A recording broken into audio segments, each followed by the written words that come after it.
Hi friends, before we get into today's episode, I just wanted to record a quick note from our sponsor of today's episode, our friends at Twillory, who are offering $18 off all orders of $139 or more, new customers only, and of course that discount code is 1840. I actually have a checklist of things when I am feeling a little down, my mental health isn't doing great. It's a 5-point checklist. I first check, am I sleeping okay? Number 1. Number 2, am I eating okay? Number 3, am I exercising? Number 4 and 5 are a little weird, but here they are. Have I gotten a haircut? Sometimes getting a haircut for me really helps. And number 5 is I really check, are my clothes falling apart? Are they fraying? And there's something I feel very restorative about wearing a fresh shirt. Shirts that fit, shirts that make sense. And I mean this quite seriously, they didn't ask me to say this. Our friends at Twillory happen to make incredible clothes. I love their joggers. I love their scarf, though people make fun of me that I wear it too often. They make incredible shirts, suits, all sorts of great stuff. Check them out at twillory.com, Twillory,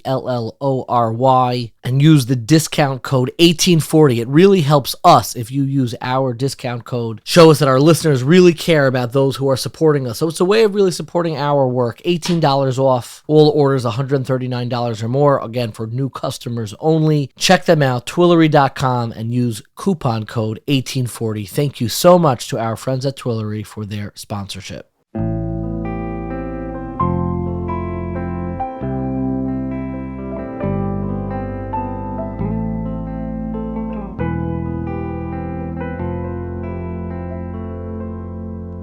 Hi friends, and welcome to the 1840 podcast, where each month we explore a different topic balancing modern sensibilities with traditional sensitivities to give you new approaches to timeless Jewish ideas. I'm your host, David Beshefkin, and this month we're exploring mental health. This podcast is part of a larger exploration of those big, juicy Jewish ideas, so check out 1840.org, where you can also find videos, articles, and recommended readings. And of course, thank you so much to our friends, our series sponsors, Terry and Andrew Heronstein.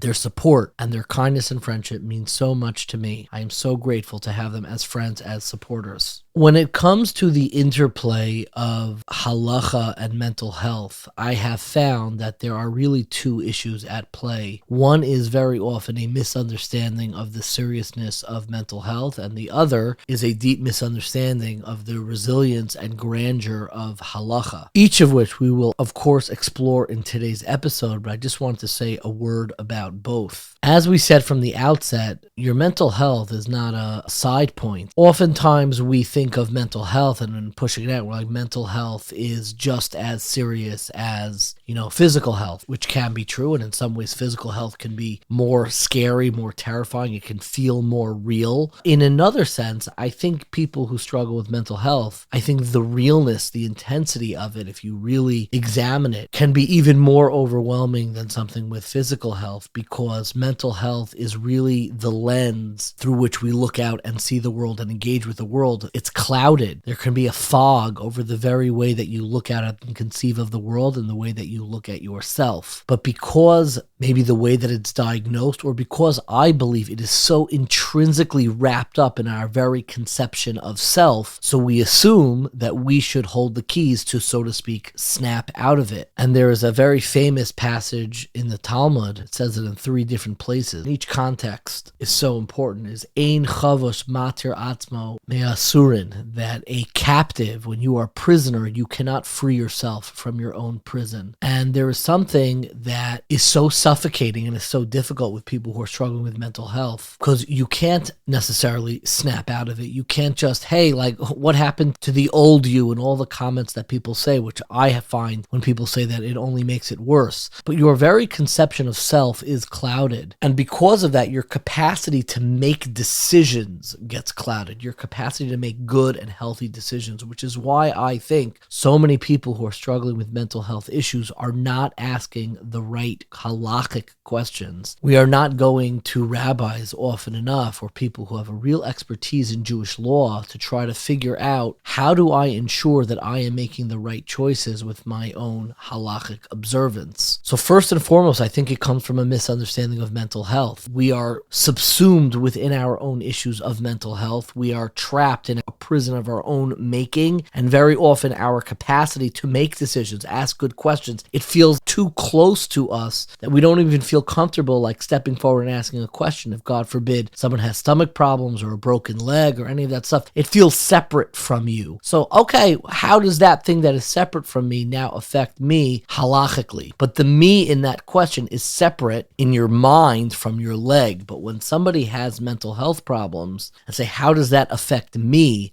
Well, just think about that sentence for a second. The me is what is most deeply affected, your very sense of self, the way that you operate and transmit in the world. And for some people, it is so overwhelming, their mental health issues, that it clouds their decision making. They don't even think to ask that question. They don't even think about the implications. And for others, and it could be they are also suffering very intensely, they don't allow themselves to think of it as a very real issue. It feels real when I have a cast. It feels real when you have some blood work that diagnoses you with something that is very easy to spot, as opposed to issues with mental health that can sometimes, especially with the diagnosis, can be much more amorphous, don't have the same blood work, don't have the same x-rays, and you feel like you are copping out if you allow that to really shape. You're giving it realness if you allow it to shape your own halachic observance, and I think that is an absolute mistake. In many ways, mental health issues are even more debilitating for our religious lives than other issues, and to allow yourselves to ask the right questions, to allow yourself to speak to a Rav who knows you fully and sees you fully and knows the issues that come up in a family, in your own life, and the way you go about the world is absolutely crucial and important. There is a second issue that I think is worth surfacing, and that is much of our issues related to mental health, and the reason why we are not asking enough questions, enough halachic questions, questions related to Jewish law as it regards to mental health, is not because of the kind of uniqueness of mental health issues. That's the first thing we discussed. I think a lot of it has to do with our misunderstanding of halacha itself, where we think halacha has different strata. There's an ideal way to do things, and there is a less than ideal way to do things. The Hebrew terminology that we use is lichatchila, that is ideal, and then b'di'eved, which is literally the words, if it was already done,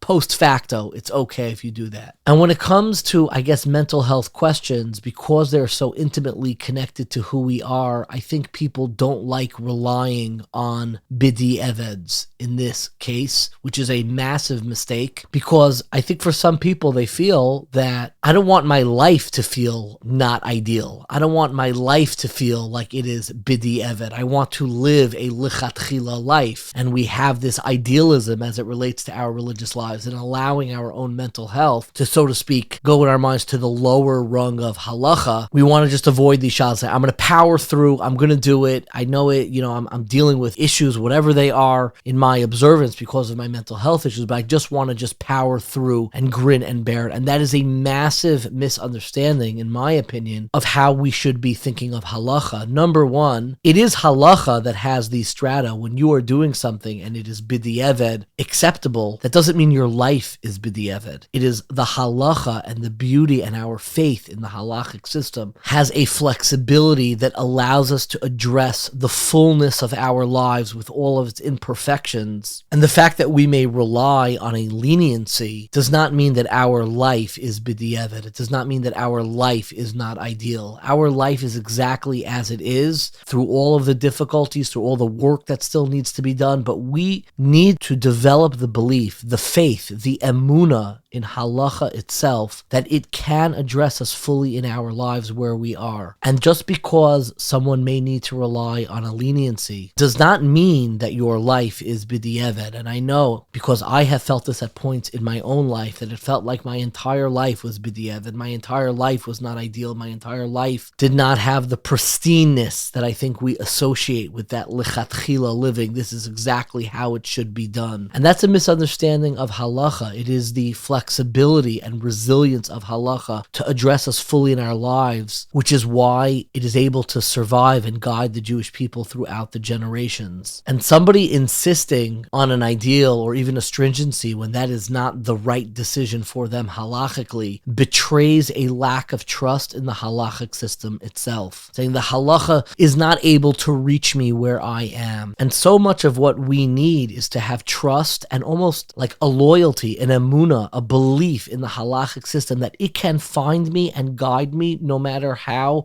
broken or lost or distant that you feel in your life. Halacha has a way of reaching out and still addressing you in that place. And no matter how much a person may be suffering with their mental health, depression, anxiety, halacha didn't forget about them. Halacha didn't skip over them. It's not that their life doesn't have the dignity of halacha being able to point them us and embrace them and say, we are still for you. That is actually the beauty of what halacha is. It has an incredible amount of flexibility, an incredible amount of resilience of the halachic system. And we should never feel that because our lives may feel broken, that we, so to speak, broke the halachic system and there's no way for it to address us in our lives with diminished capacity or whatever difficulty that we are struggling with. No, with the right guidance and the right questions, the beauty of halacha, the greatness of halacha is its capacity to address us wherever we may be in our lives. And today's guest, Dr. Yoni Rosensweig, has done incredible work on reminding the Jewish people of how the halachic system is able to address them wherever they may be in their lives. And I am centering him not because he is the person you should be asking all of your questions to. He is one person and one approach. But to restore the faith that I think everybody can feel. I know I have felt. There are points in our life where you feel like you drift beyond the radar of where halacha can reach you. And he does this. What's so remarkable about Rav Yoni Rosensweig is he does so much of his work on social media, specifically on Facebook, where he addresses very serious questions publicly. And I think what he's doing, and we talk about this, is he's not trying to publicize a specific outcome, but he's trying to publicize the process of allowing people to come forward and find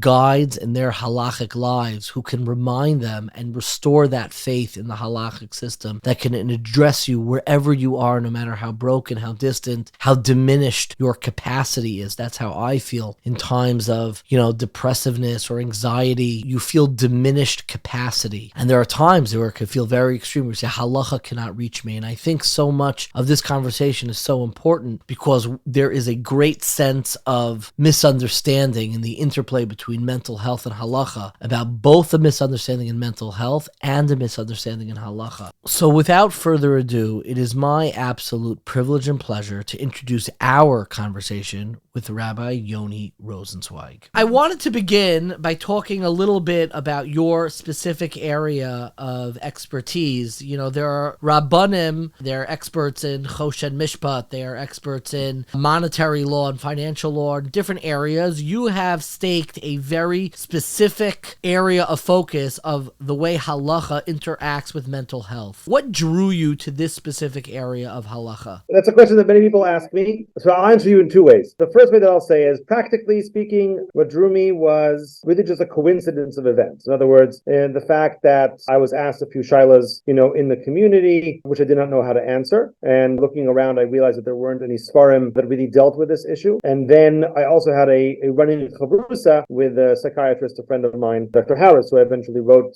my book with him, Nafshi B'Sheilati. So I went to him and I said, let's learn together and see what we can come up with. And the goal was to just answer a few shilas, but very, very quickly I realized that there was an entire field here that needed discussion. So in terms of the historical story is that. But in terms of the more essential question that you're asking, my nature is that when I see an area of halacha that I feel, needs to be, more developed, than it is, I gravitate to that, very, very quickly. Like, it really interests me. All these sorts of points of connection between, shall we say, the modern world and the halachic world are very much of interest to me. And developing a response to that is steeped in sources, that is steeped in tradition, that can bring those two worlds together is of great importance to me. Let me ask you a foundational question about your philosophy and how you approach things. When it comes to physical limitations, if somebody does not, God forbid, have, arms, they're unable to put on tefillin. There are physical limitations that we know that we have. We also have emotional limitations in what we have.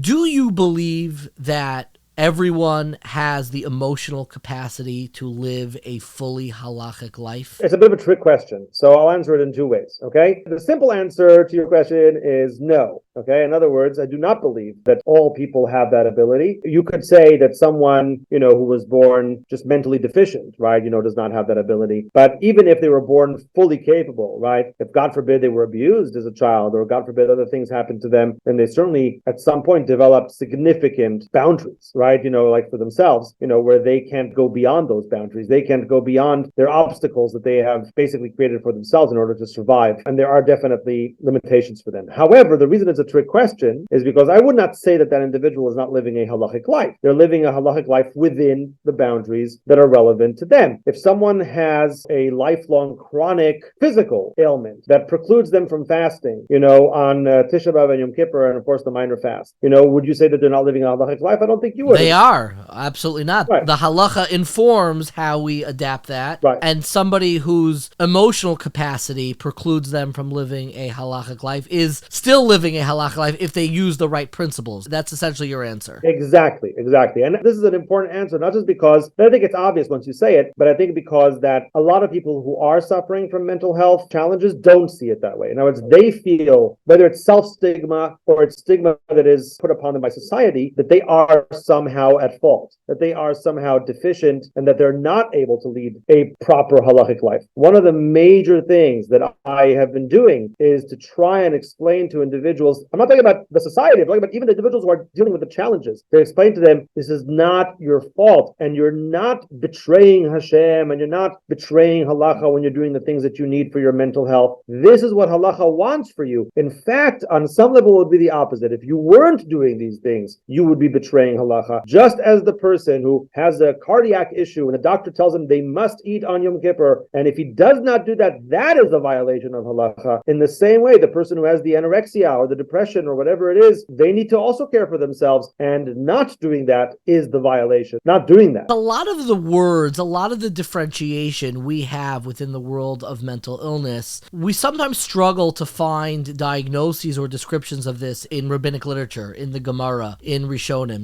anxiety disorders, mood disorders, the long-lasting effects on trauma. I'm curious, what concepts and individuals do you draw upon who you think led the way to allow the specific type of emotional health, which is a lot more, there's an element, I wouldn't call it subjective, but it is less almost verifiable than many of the classical, you could take a blood test and you know exactly what the person is struggling with. That's not always true of psychological health. So I'm curious, what are the concepts that you draw upon to evaluate when a psychological disorder should have clear halachic consequences? This is actually a question that deserves a really long answer, but I'm going to try to make it very, very succinct for the purposes of this session. So I will say like this. When you look at Chazal, when you look at the Gemara, the concepts that you see, and the main one that people know is Shote, the concepts that you see describe a very small portion of what we consider to be. And just to translate, I'm sorry to jump in, the word Shote,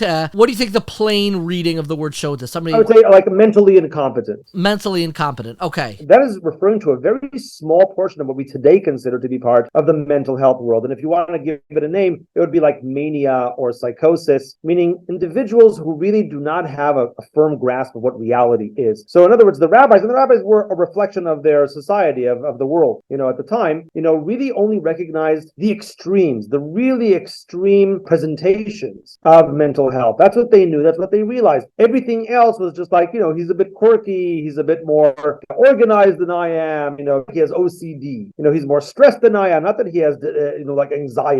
It was all put to personal differences, etc. Today, we are much more discerning in certain ways, and we have much more of those things. So it's been a slow process, once again, not just for the rabbis, but for the world, in terms of really understanding that mental health can be defined and can be discussed, even in those presentations that are not in the extremes. Now, once we get into that, your question, of course, becomes much more important and much more acute, right? If we're not going to talk about the extremes, how do we make a sense out of all that mush, you could say, in the middle. Or some people tell me, how do you know he's not just lazy? How do you know he's depressed? Yeah, maybe he's just lazy. It's a good question, certainly. And the DSM, the Diagnostic and Statistical Manual, which is basically the Bible of psychiatry, has tried to put forth criteria in order to manage that, so to speak, mess that's in the middle, and to make sure that we are not diagnosing cases that are not diagnosable or shouldn't be diagnosed, and vice versa. With all that said, it's still messy. No one's saying that it's not. Now, what I had to do when I first came to this topic was to make sense from a halachic perspective of the mess. And now I'm going to give you in short form what I came up with regards to chole sheyesh bo sakana, for example, with regards to someone who is in a life-threatening situation. The definitions are relatively clear. You can imagine for yourself someone who is suicidal, someone, who might hurt themselves or other people, would be considered a chole sheyesh bo sakana. There are other examples, but that's a classic one. Chole she'en bo sakana, someone who is not considered in a life-threatening situation. That was more complicated, much more complicated, but in discussion with several poskim, my feeling is that you can definitely say that someone whose mental health affects their functionality. So in other words, that because of the depression, they can't get out of bed, for example. Because of the depression, they can't go to work, meaning it's affecting their functionality. That would be considered the equivalent of a chole, of someone who's sick, in physical health terms in halacha. And then we could apply whatever criteria apply in halacha to a physical chole, someone who's physically sick, to someone who is mentally so as well. That's in short.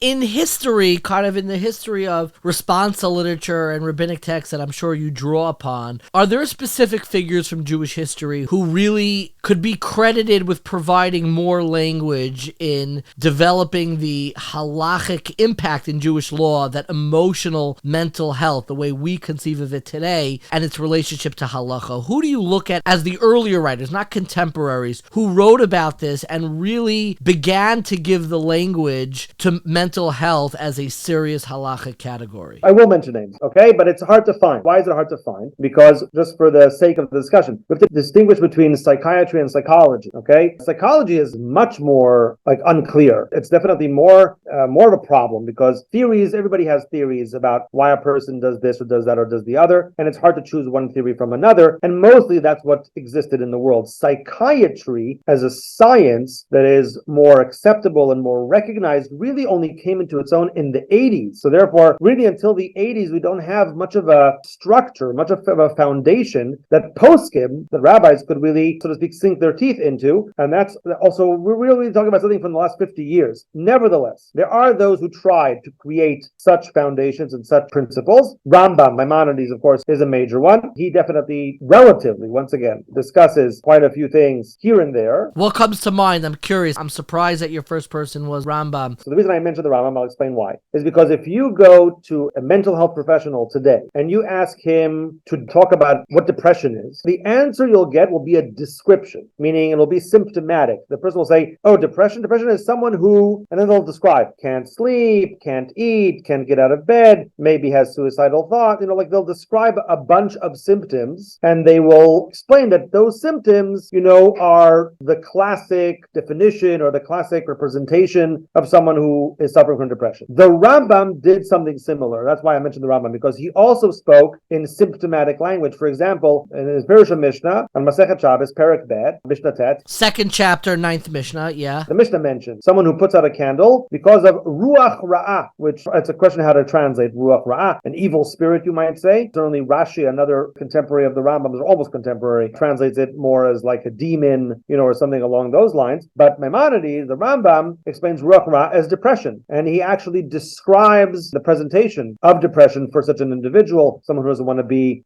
in the light, who keeps away from other individuals. He gives like a little bit of a clinical presentation of it, and that's fairly modern, meaning it's a fairly modern thing to do, is to explain something in that way. So therefore, I mentioned Maimonides first. Look, I will say this: when you look at all the literature, pretty much up to the 19th century, okay, and most of it is in responsa, you will see that people do mention mental health, but they almost never describe it. Meaning, I once collected all the responsa that I know on these issues, from the early times. Came out to about 40, 45 responsa, and I came to my friend, the psychiatrist, and said, let's try to, so to speak, diagnose these individuals, retroactively. It was almost impossible to do, because a mental health professional relies greatly on history. They want to know what happened to the person. They want to know how they've been reacting to certain things. They want to know what's going on with the person. Just telling me he talks gibberish, that's one thing. It could be a million things if he talks talks gibberish. It could be this or that or the other. So therefore, I don't know what it is. Therefore, it's very, very hard to tell, but there are like few, so to speak, beacons of light in the darkness. Are there any other beacons that you want to mention aside from Rambam? Because I love that example. I thought that was fascinating. There's one tshuva of the Tosafists, actually, from that time period, where they actually describe very nicely someone who is probably psychotic, and they describe it. Like, it really gives a full description of the person and what he thinks and how he thinks that they're like little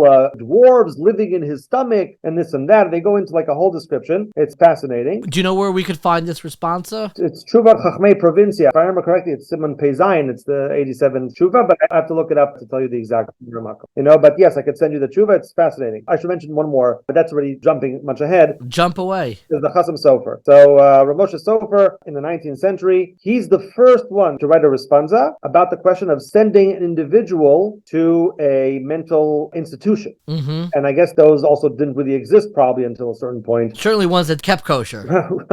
Right. So that's the question in the tshuva. The question there is about keeping kosher. And what's interesting about that is that most of the response, well, we have to understand once again, because all they knew in the past was more of the extreme examples, most of the topics they were talking about were about mental competence. So in other words, it was the competency of an individual to give a divorce. It was the competency of an individual to receive a divorce, to do transactions, et cetera, et cetera. It was always about the competency of an individual. Like the baseline of like what is considered a aware person for basic transactions and awareness. Exactly. But all the middle ground of the language you use of a chola she'ein bo sakana, somebody who's maybe it's not life-threatening, it doesn't take away all their competencies, but definitely weighs and has psychological implications. That was kind of under-discussed in a way. Right. To put it differently, these individuals were like outside the halachic discourse because they weren't competent, or they were, depending on how we rule. But we never really thought, or there was never really much robust discussion about how to enable a halachic life for such individuals who were suffering mentally. And once we started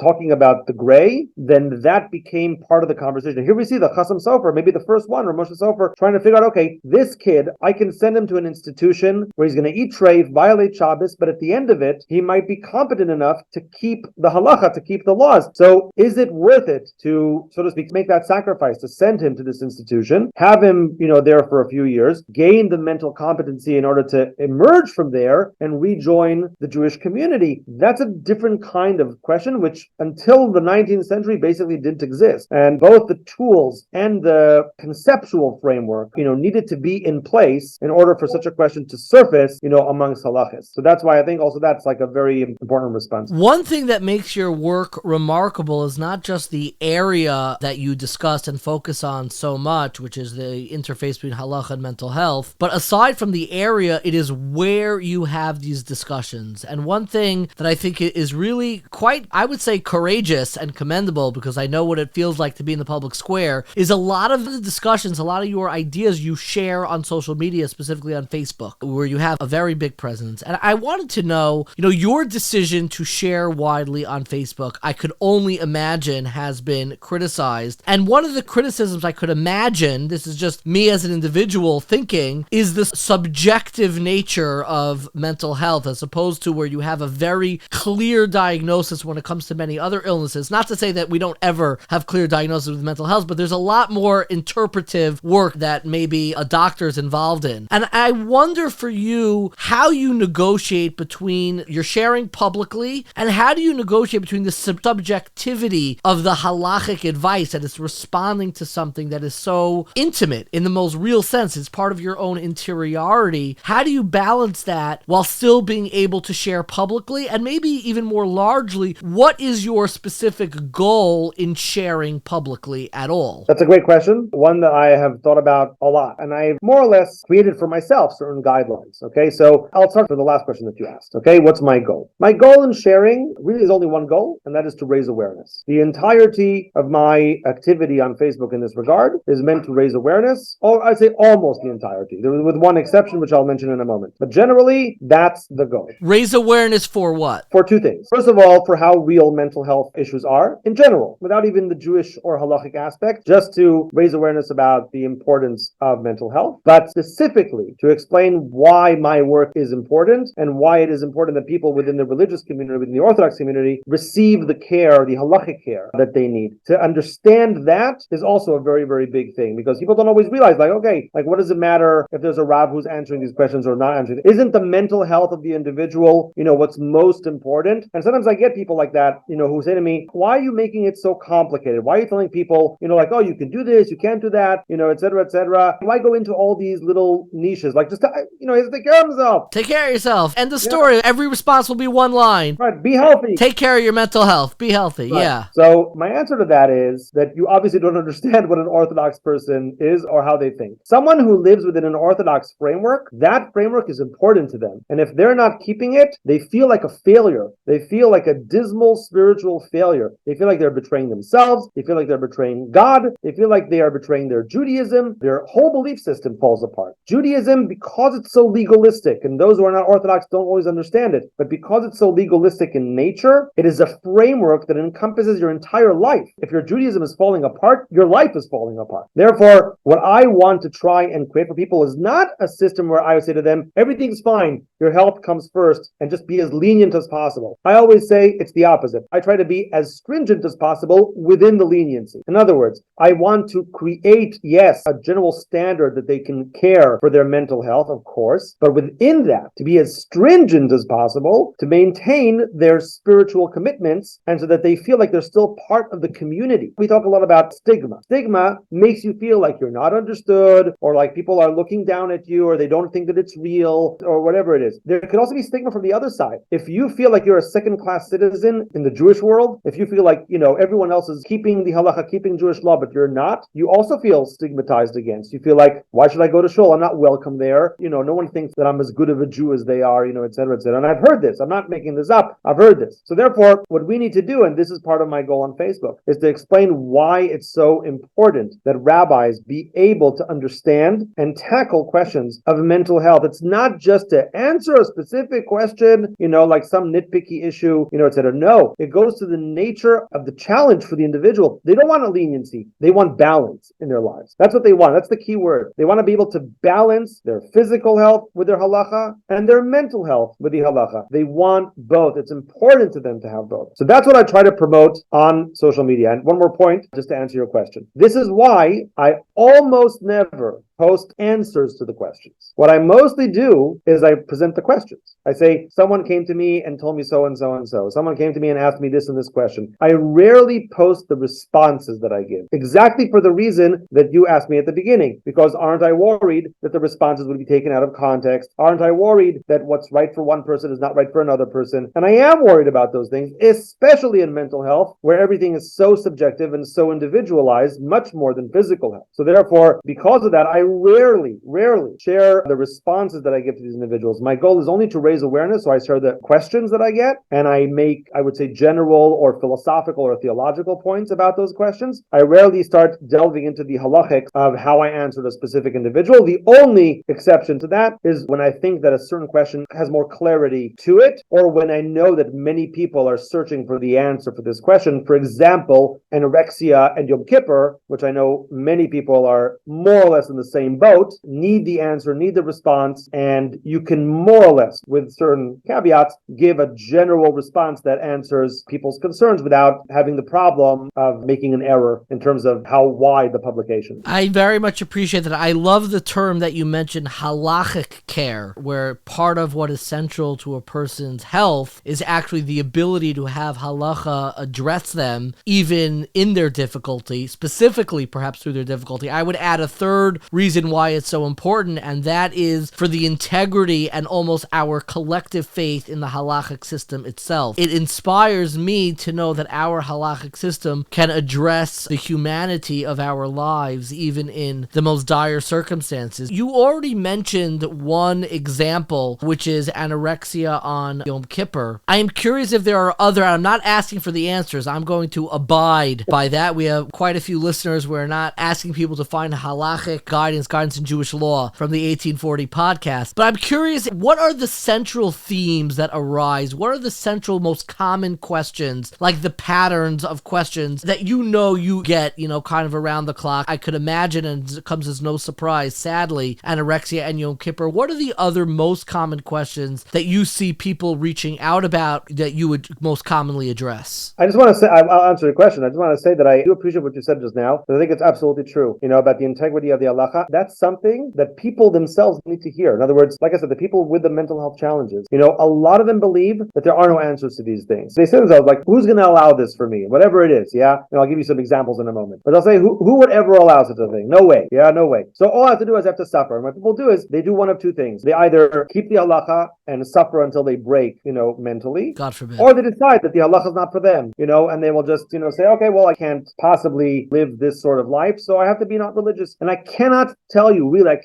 how many people have written to me, I'm not religious anymore. If I would have known you 10 years ago, my life would have been different. All because of this stuff, because people just believe it's not compatible. 1,000 people want to know that halacha addresses my life and my humanity, and that's why I think your work is so incredible. It inspires my faith, not in people and not in you, as wonderful as you are, but in halacha itself. 100%. When I see halacha, addressing. But answer that question. So what are the questions that are most commonly asked? What are the questions that you would want people to know that, yes, halacha addresses this? As you said correctly, right, eating disorders and fasting, obviously, right? But that everyone can already think, that those things come up. I think maybe the two most famous things in mental health are maybe that question and OCD questions. OCD is also famously, well known, and people assume, oh yeah, washing hands, and there are plenty more, by the way. The Stipler famously, Rav Yaakov Yisrael Kanievsky, famously wrote quite a bit in those early years in Bnei Brak about people struggling to get through their prayers, and they were worried, I didn't have enough kavana, enough intention, and they'll say a line 20, 30 times, and he addresses those people and gives them very often very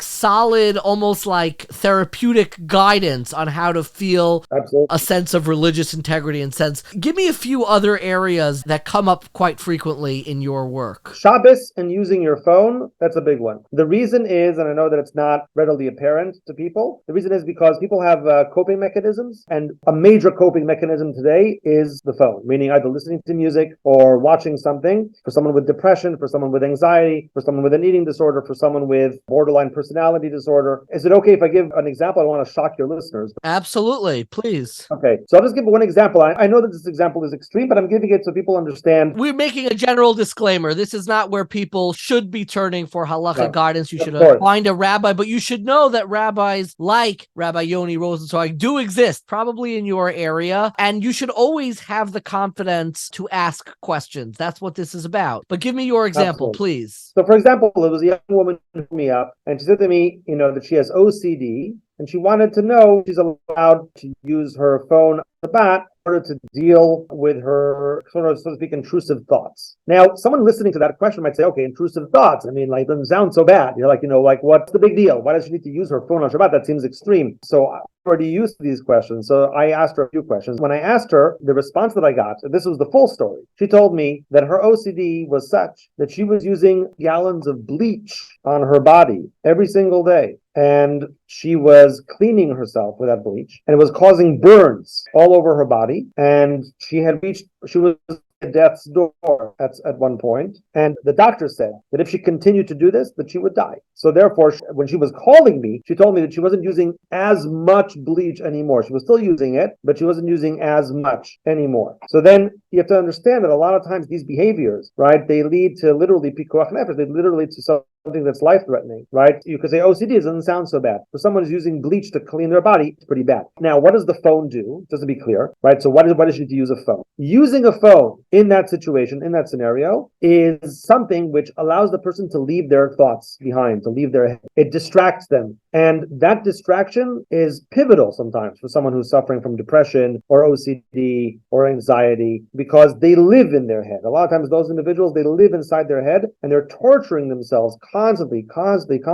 with different kinds of thoughts. So the ability to disconnect from all that is definitely, could be very, very significant. And yes, long term, I'm not saying in the short term, but long term could be the difference between life and death sometimes. Meaning if the individual is able to leave that destructive thought pattern behind, yes, it could sometimes also be the difference in life and death. So therefore, when people ask me about a phone and using a phone on Shabbat, I'm not saying I take it lightly, but I don't take their question lightly either. It's definitely something that we need to consider, and for the right person to allow whatever needs to be allowed. Any other kind of questions that jump off at the top of your head? Sure. We mentioned OCD, we mentioned eating disorders and fasting, and we mentioned Shabbos and phones. What are some of the other common examples, questions that have been posed to you? Nida question. So Nida is a woman who's menstruating, and for those who don't know, she is not allowed to be in physical contact with her husband on average 11 to 12 days of the month as a result of the menstruation. Someone who is suffering from depression might need a hug. And if it's the husband who needs a hug from the wife, or a wife who needs a hug from the husband, and they're not allowed to be in physical contact, that could many times be the difference. Once again, I mentioned functionality before. Getting that hug might sometimes be the difference between being able to get out of bed and taking care of the kids and making dinner, and between not being able to do any of those things. So it might seem to someone like, oh, come on, surely there are other things, but it's not true. Not for that individual. For that individual, sometimes it's really not true. That's what they need. That's their coping mechanism. That's what gets them out. That's what gives them the koach, the strength to move on with their lives, right? So that's another question, that I get asked very often. Very often I get asked that question. It's not a rare, I know people always think, because once again, I know because when they ask me the question, they say, who asks these sorts of questions, right? And I also thought to myself, like, the first time I got it, I said, how many people really have, this need? I can tell you now from years of experience, so many people who suffer from depression have this need. And once again, it's not just a need like, I'll feel better if I get a hug. It's more than that. It's literally the difference between them being able to function during the day and not being able to function during the day. So we're talking about, shall we say, a therapeutic hug. It's a hug that carries with it significant weight, shall we say. And once again, I'm not saying that we'd allow it in every single case. We have to think, about the case and what other options are out there and depending on the individual. But yes, I spoke to many rabbis. I should say this also. I know people don't always know my name. Everyone should know that for the book, which is soon coming out in English, I actually spoke to 14 different halachics here in Israel and also in the US, and ran any complex question, any question that I felt was, so to speak, above my pay grade that I didn't have sources for, ran everything through, well-established halachics. Are you comfortable mentioning any of their names? I actually don't even know who your kind of like Rebbe, what world you emerged from. Right. I first bumped into you on social media. We have, I think, some mutual friends who urged me to reach out to you. I'm curious, is there somebody who you consider your Rebbe, your mentor when it comes to matters of psak, of Jewish law? I learned for 8 years in Yeshivat Birkat Moshe in Ma'ale Adumim. So Rav Nachum Eliezer Rabinovich Zatzal, if you know that name. I absolutely do. One of the real heroes of the Jewish people. I learned at Ner Yisroel. He was one of the cherished students of Rav Ruderman, I believe, a renowned expert in matters dealing with rove, majority, how we calculate them, right. And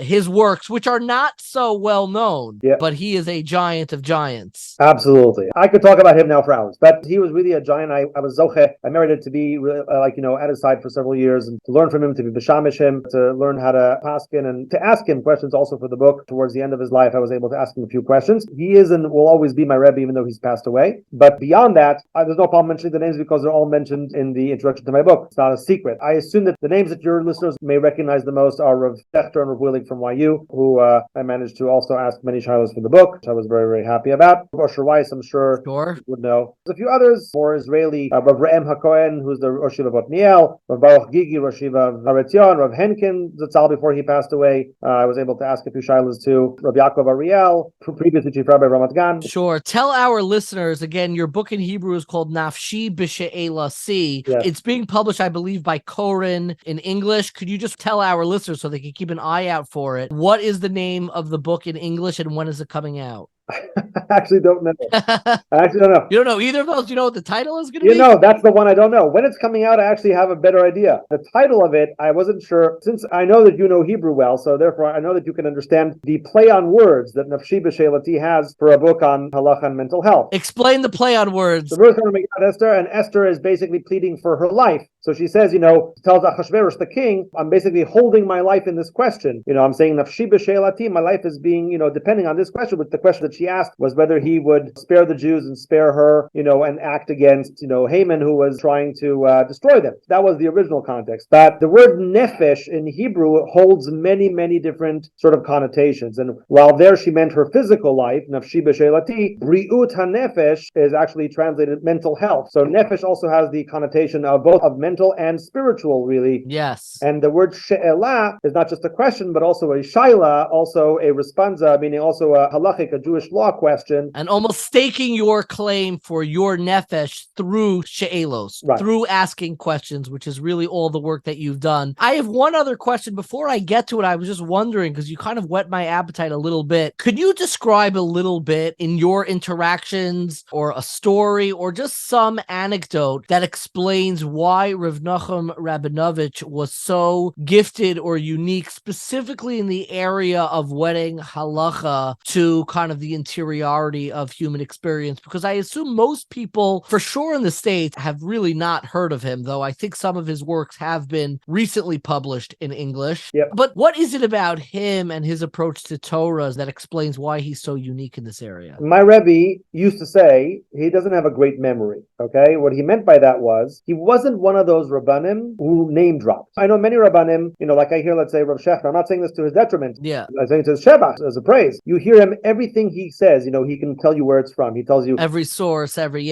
source, everything. Right, exactly. My rabbi was not like that. He would speak and he would tell you, this is the halacha. And when you said why, he would give you a svara. He would say why he thought that was true. Yeah. And many things I never really knew when I spoke to him what the sources were. But he had learned it. He just didn't always know how to place it. When I afterwards did my own research, every time I found what he was talking about. Every single time he would say, yeah, people say this. I say, who said this? I don't remember exactly. People say this. And then I would find it. He learned a ton when he was younger. I would say that he breathed halacha. In other words, he breathed halacha and he breathed the spirit of halacha. In other words, he may not have been a quoter, but he understood in a deep way that which he learned. And he lived it and he taught it through that, I would say, personal connection that he had to the spirit and the lifeblood of Torah. In other words, he didn't need a source because the sources were there. He almost subsumed this intuition and embodied kind of the spirit. An incredible person I never merited to meet. I have one question. Some of your responsa get a fair amount of criticism and controversy. Maybe I am overdoing it. Maybe you don't really feel it. But there are times where you can discuss something that is very weighty in ways that maybe other rabbis do not appreciate or other rabbis strongly disagree with you. I am curious for you how you react on a personal level. I'm almost asking about how you take care of your own mental health when you are assuming halachic responsibilities that must weigh a great deal on you, especially when your very work and service can oftentimes be the very point of criticism that you are getting from rabbis that I assume you respect and that you appreciate. But getting criticism sometimes from your colleagues can be the most painful thing. I'm curious, how do you respond to criticism? How do you respond to people who see the work you are doing and says, who gave you the right? Why are you the person who are doing this? I disagree very strongly with what you were saying. How do you generally respond to criticism of your work? First of all, may I say that, of course, I welcome any sort of machloket, l'shem shamayim, any sort of disagreement. I have absolutely no issue with it in and of itself, as long as the attack is on the work and not on the person. And sometimes I do get ad hominem attacks. I will freely admit that those hurt me. I am offended, when someone doesn't attack the work, but attacks the individual and claims that who is this guy, so to speak, etc., or whatever it is, that's those sorts of attacks, or calling me, by names, or people say reform or this or that, which doesn't happen often, but has occurred once in a while. So definitely when the attacks are personal, then I take it personally. But I have no problem with machloket, with a disagreement that is l'shem shamayim, that is there to really understand, like what's being said. And if someone doesn't agree with me, that's fine. With all that said, the way I take care of myself, both personally and publicly, is that this is a rule for me, I never publish a 300-word post on a halachic issue without having written 3,000 words on it for myself, halachically. In other words, I first do the work halachically, meticulously, on every single topic, and I make sure that if anybody ever has a question, I have a file to send them. And sometimes the file is 10 pages long, sometimes it's 100 pages long, whatever it is, but I have done the work. And then they can still disagree with me if they want, and I have no problem with that. But I have never just shoot off the cuff. I say, okay, this is what I think, this is what I think, this is what I think. It's always going to be backed up by personal work that I have done, and also with the book. Even though I asked for rabbanim, as I mentioned before, that I went to halachas and I asked them, I never did that before I did my own work. It was always important for me to do my own work first, and then after I've done my own work and I am comfortable and I'm confident that what I'm saying is correct, then I also, with all that, I didn't want people to just rely on me. I wanted them to have, formidable halachic names at the forefront. And so I went and I asked people. So for all these rulings, I have, I think, enough backing that I feel comfortable enough, to talk about them. And of course, once again, if someone wants to discuss, they can discuss. But most times I have realized that when people do attack me, and if they actually do eventually reach out to me, okay, Okay, and even if they're, they have a strongly worded response, once they receive my files, once they receive, my work, once they see what I did, they realize that I'm a serious guy and that they can still disagree, but they understand that we're on the same side and that I'm not trying to undermine halacha, God forbid, or try to pull people away from keeping Yishua. Yeah. It's exactly the opposite. My entire work is to be Makar people. My entire work to bring people closer to Yiddishkeit and to halachic observance. Correct. The entire thing. I'm curious, you mentioned sometimes you feel hurt, and I can imagine in the work that you do and the responsibility that you subsume that it could be absolutely exhausting and taxing. You take a lot of responsibility on yourself. What do you do to actually address your personal mental health? Okay. Not to respond to detractors, which is important, but when it weighs on you, you can feel hurt at times. And I'm sure the responsibility itself, even when you issue a controversy-less response, there's a responsibility anytime you put something out there. Right. How do you address your own personal mental health? You're right. So, I would say three things. One is, I have family, thank God. My wife and children support me. Obviously, at least for me, there's nothing more therapeutic, than spending some time, with the family and all that. The second thing that I would say is sometimes I take a break. There are times when I feel like I've been too much on social media, and I just need a break. I need a break of a few days, etc., and that's for sure. But the last thing, which is maybe most important, and I think all therapists know this, and rabbis should know it too, is that therapists need therapists. Many times, yes, I think that any rabbi who is dealing with mental health issues needs someone that they can talk to and that they can sometimes go to and make sure that they're caring for their emotional needs, their mental health needs, because these things can weigh on you. We have a war going on here in Israel, as you well know, and I get relatively a much higher number than usual of questions that have to do with, unfortunately, with suicide and suicidal ideation. People who are, very, very stressed and they can't see this, they can't put up with it anymore. They just want to end it, things like that. Right? When you hear story after story after story, about people who are so far gone that they just want to end everything.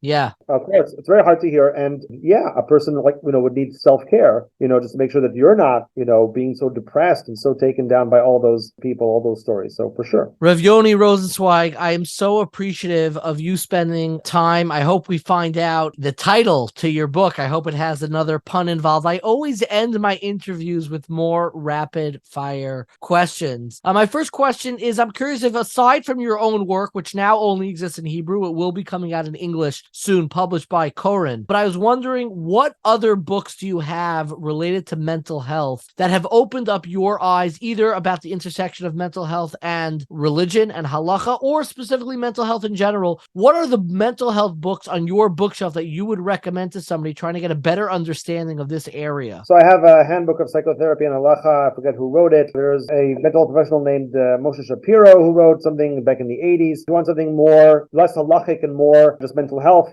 regarding trauma, there's a very famous book, The Body Keeps the Score, which is worthwhile reading. I'd say that's good examples. I very much appreciate it. My next question, if somebody gave you a great deal of money and allowed you to take a sabbatical with no responsibilities whatsoever to go back to school and study any area of your choice, what do you think the subject and title of that dissertation that you would produce from that sabbatical, what do you think the subject and title would be? I actually once started a doctorate but never finished it. I started on Kant, actually, and morality. So I might go back to doing that. But today my interest is more focused on psychology and psychiatry, so it could very well be there would be something in that area. My final question, I'm always curious about people's sleep schedules. What time do you go to sleep at night and what time do you wake up in the morning?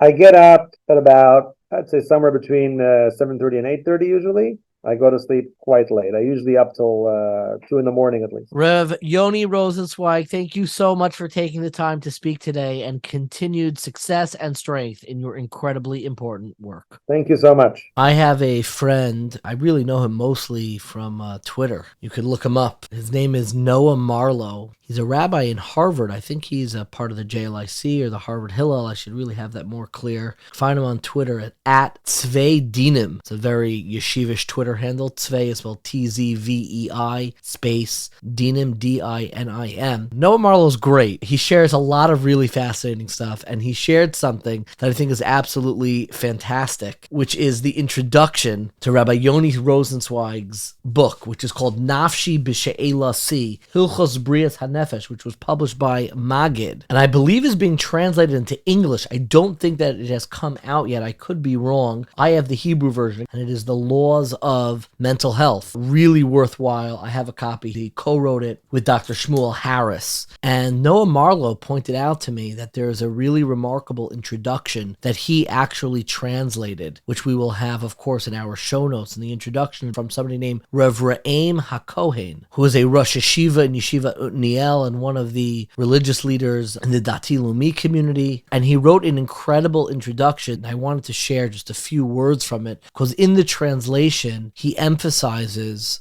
how uncharted so much of this territory is. And it opens up with, the book before you deals with a topic, mostly until now, that has not been dealt with, the domain of psyche, mental health in halachic deliberation. And he writes something I think incredibly important and remarkable, where Rev Re'aim Cohen cites the Gemara where Reb Shimon ben Menashe says that you can violate Shabbos in order that in the future you can observe more Shabbos in the future. The Hebrew, of course, is Chalal olav Shabbos achas kedei sheyishmor Shabbosos harbe. Violate one Shabbos so you can keep many Shabboses. And Rev Re'aim Cohen, translated by Noah Marlowe, writes as follows on this. I thought it was very, very profound. One of the foundational sources to create a host of halachic avenues to deal with mental illness based not only on immediate physical danger is the position of Rav Shimon ben Menashe on why one should violate Shabbos for life-threatening danger. Rav Shimon ben Menashe said, and the Jewish people safeguarded the Shabbos. The Torah said, violate one Shabbos so that you may keep many Shabboses. There are other rationale offered in this sugya about violating Shabbos to save a life, and the primary one is Shmuel's position. And you shall live by them, and you shall not die by them. Deals with the immediate physical danger. But Rav Shimon ben Menashe weighs not only the value of life versus death, but deliberates about a hierarchy of violating Shabbos temporarily for a full and proper life in the future. While practically the position that we usually use, and you shall live by them, is the essential halachic source, it's valuable to relate to all the sources embedded in the sugya as worthy of independent value, and as well the conclusions drawn from them. And what he talks about is the importance of understanding that even though mental health issues may diminish your current halachic observance, you may not be able to have that lichatchila observance, that idealistic observance. But it is worth making those concessions, obviously with the proper guidance, and stepping back and creating something that is more healthy and helpful in order so that one day you're able to have a full and idealistic observance. And I think what that tells us is something really remarkable about weighing in your own future self and taking care of the present so that that future self will be able to emerge fully and completely. And whether it involves leniencies or outright violations or whatever that may be, what is so important is that we have the confidence, number one, that our mental health issues are real and there are real consequences to them in the halachic system. And number two is not only the confidence and the ability to admit to ourselves that our mental health issues are real, we are diminished, and there are consequences to that diminishment. But number two is having the faith, the emunah, the loyalty to the halachic system, and realizing that it can and does address us wherever we are. There is no stepping out and saying, I'm too far gone, I'm too broken. It is still addressing us even when it tells you to violate something. It is still addressing us even when it tells you to take a leniency. And when you go ahead and try to seize onto an ideal when you don't have the physical or emotional capacity to do that, then what's guiding you is not halacha. It's something else. It's your own ego. It's your own sense of, I don't want to